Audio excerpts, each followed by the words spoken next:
Simon & Schuster Audio presents Sunshine Over Wildflower Cottage, written by Millie Johnson and read by Colleen Prendergast.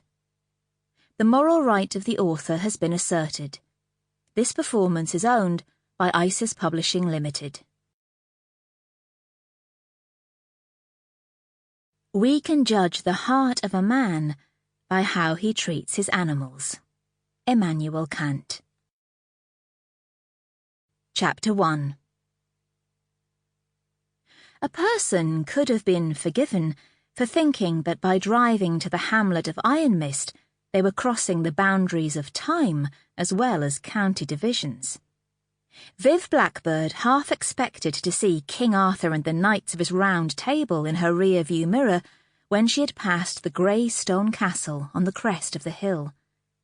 The castle was the seat of the Leighton family, she knew. They owned most of the land around here, and had done since before the Big Bang. The area from the hilltop down to the hamlet below had once been called High on the Mist, though the name had long since been contracted to Iron Mist, or so the internet told her. Viv was headed for the bottom of the dell, where the Wildflower Cottage sanctuary for animals was situated. As the road turned sharply away from the castle and began to dip, she could see how the old name had suited it perfectly. A low mist had settled in the bowl of the valley. It was as if the ground were made of smoke.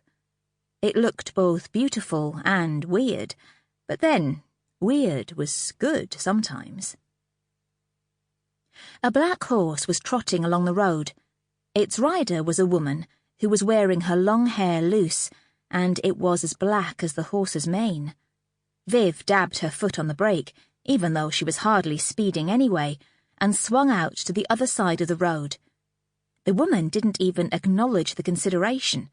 In fact, if anything, she gave Viv a look that said, "What is your car doing on the road anyway?" Viv hoped she wasn't representative of the welcome she was going to receive. She'd never lived in a place as small as this, but knew they had the reputation of being cliquish. She also hoped there weren't any horses in the sanctuary.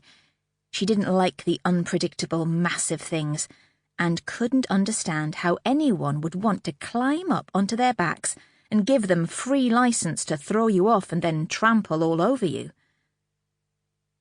Viv turned down what she presumed was the main street through Ironmist, passing a pretty row of cottages, a barber on one side of the road, a pub called the Lady of the Lake on the other. Sample complete. Ready to continue?